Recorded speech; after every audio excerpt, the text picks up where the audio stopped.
Hello everyone, welcome back to scientific pricing in trade school and मेरा नाम राजेश चौधरी है। हमारे नाम पे काफ़ी लोग टेलीग्राम चैनल फेक बना रहे हैं एंड उसको यूज कर रहे हैं। तो असली टेलीग्राम चैनल का जो लिंक है वो हमारे वीडियो के डिस्क्रिप्शन में है। तो आप गलत चैनल को ज्वाइन करने से बचें। दूसरी इंपॉर्टेंट चीज़ कि हमारा हमारा मेन फोकस जो है स्टॉक मार्केट में एजुकेशन एंड अवेयरनेस, कि आपको एक सीक्वेंस में कंप्लीट एक एजुकेशन मिले। तो जो लोग हमारा कोर्स ज्वाइन नहीं कर पाते फाइनेंशियल इश्यूज़ की वजह से, फाइनेंशियल प्रॉब्लम की वजह से, तो उसके लिए हर महीने 2 से 3 क्लासेस हम फ्री कर रहे हैं और वो हम कंटिन्यू कर रहे हैं। तो उसके लिए आप भारत से बात कर सकते हो, डिस्क्रिप्शन नंबर दिया, एंड फुल टाइम कोर्स जिसमें आपको 2 बैचेस मिलेंगे। लाइफ टाइम आप चाहते हो तो लाइफ टाइम भी कंटिन्यू कर सकते हो। तो ये एजुकेशन की चीज़ें हैं और ये पावरफुल सेशन की तरफ हम आगे बढ़ते हैं। और एक इंपॉर्टेंट चीज़, 24 वीडियो की प्लेलिस्ट ए एंड बी मैंने आपके लिए डाल के रखी हुई है, वो एडवांस है। और उसमें अगर आप नोट्स बनाएंगे, मैंने क्या बोला क्या नहीं बोला, उससे सीखेंगे समझेंगे, आपको बहुत कुछ सीखने को मिलेगा। देन उसके बाद आप हमें ज्वाइन करिए। चलिए वीडियो शुरू करते हैं। ठीक है, अभी तक हमने टाइप 1 जान लिया, टाइप 2 जान लिया, सॉरी टाइप 3 जान लिया एंड इंड्यूसमेंट जान लिया। जब भी हम ट्रेड प्लान करेंगे सबसे पहले अप्लाई करेंगे स्ट्रक्चर के अंदर, सबसे पहले हम प्लान करेंगे टाइप 3 में। ठीक है, देन अगर इंड्यूसमेंट हुआ तो इंड्यूसमेंट में करेंगे, नहीं तो यही हमारा एक्सेस बन जाएगा, ये इंड्यूसमेंट बन जाएगा, देन नीचे वाला T1 बन जाएगा। ऐसा स्ट्रक्चर भी हो सकता है। ठीक है, लेकिन सबसे डेंजर एंड सबसे मोस्ट इंपॉर्टेंट चीज जो होती है वो टाइप 2 होती है। पूरी दुनिया लॉस वही करती है टाइप 2 में। देखो, स्ट्रक्चर नहीं समझोगे तो लॉस तो सभी जगह करेंगे। ठीक है, स्ट्रक्चर समझ जाओगे तो चीजें समझ में आएंगे। लेकिन टाइप 2 के अंदर बेसिकली कोई भी स्ट्रक्चर अगर आपका, चाहे वो इंड्यूसमेंट होके गया है ब्रेकआउट से, ठीक है, चाहे आपका बिना इंड्यूसमेंट के ऐसे गया, ठीक है, ये क्लियर है, ऐसे गया, ठीक है, आफ्टर ब्रेकआउट से प्राइस कितना भी ऊपर जा सकता है और कहीं से भी गिर भी सकता है। ठीक है, ये ध्यान देने वाली बात है। ठीक है, बेसिकली इसको ब्रेकआउट सेक्टर को मैक्सिमम लोग समझते हैं ब्रेकआउट।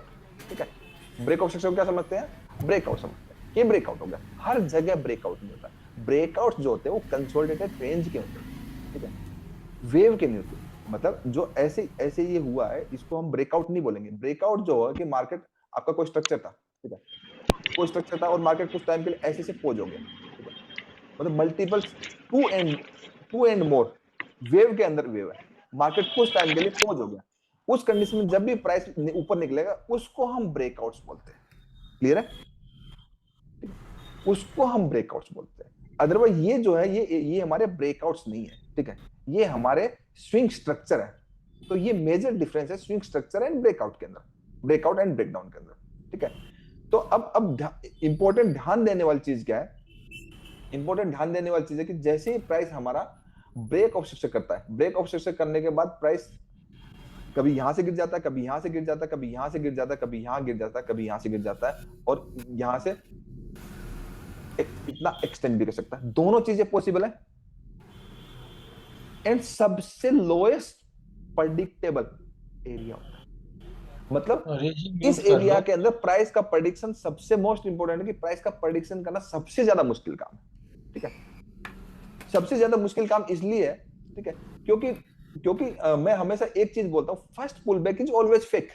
बोलता हूं ना, first pull back always fake. जब आपका ऐसे एमटीएफ में ऐसे गया, मतलब आपका ये एसटीएफ है, तो एमटीएफ में प्राइस इसमें ऐसे से गया, ठीक है, ऐसे से गया, ठीक है, तो ऐसे से गया, तो जैसे ही पुल इसका T2 में जगह गया प्राइस, मतलब इसका ब्रेक ऑफ सेक्शन होती प्राइस T2 में आया, जैसे पुल बैक आया सबको लगेगा गिर तो नहीं जाएगा मार्केट, प्राइस फिर हाई तोड़ देता है। फिर जैसे ही पुल बैक आया सबको लगता है मार्केट गिर तो नहीं जाएगा, वैसे ही हाई तोड़ देगा। जैसे ही पुल बैक आया सबको लगे गिर तो नहीं जाएगा, मार्केट हाई तोड़ देगा। इतने में तो जितनी मार्केट वन वे होगा सारे रिटेल ट्रेडर लॉस कर देंगे। तो उस कंडीशन में इंपॉर्टेंट है किसी एक स्ट्रक्चर को एमटीएफ के अंदर क्लोज करना, किसी भी एक इंपॉर्टेंट स्विंग को क्लोज करना।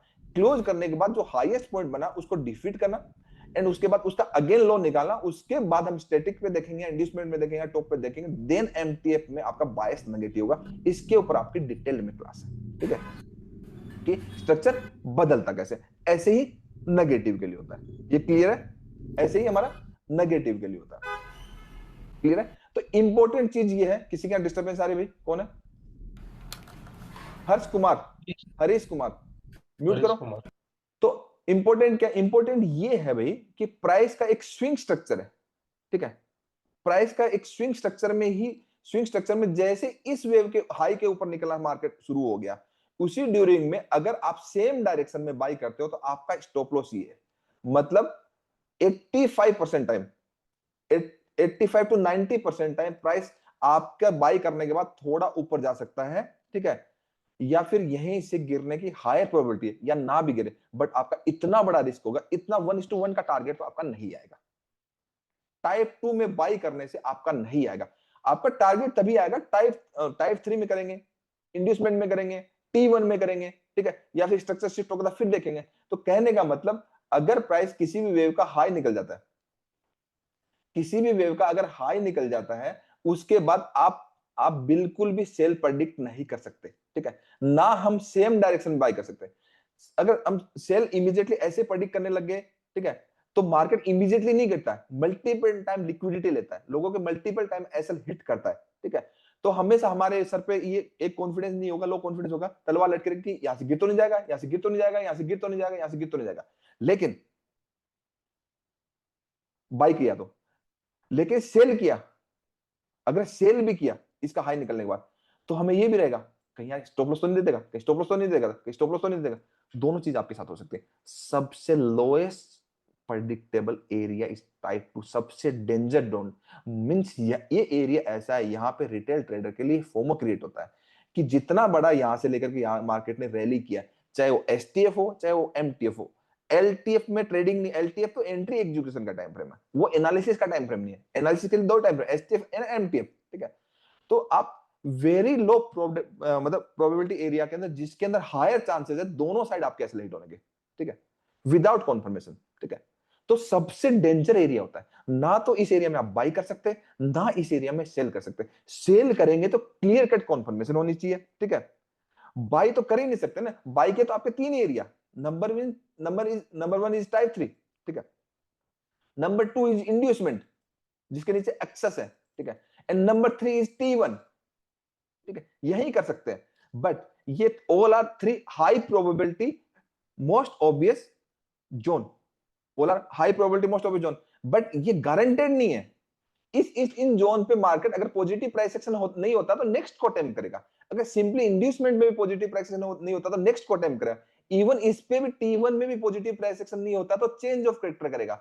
देन हम हमारा एमटीएफ का पूरा बायस शिफ्ट हुआ है, तो एमटीएफ का पूरा बायस शिफ्ट हुआ तो इतने स्ट्रक्चर का बायस शिफ्ट हुआ है, तो एटलीस्ट उसका स्टैटिक, उसका इंड्यूसमेंट, उसका T1 तब जाके सेल होगा, अदरवाइज रिटेल ट्रेडर लॉस ही करेंगे। इसलिए type 2 is very much danger area. मतलब मैं हमेशा एक बात बोलता हूं, किसी भी वेव का हाई या लो निकलने के बाद बाई सेल प्लान नहीं करना, वेट फॉर क्लियर प्राइस।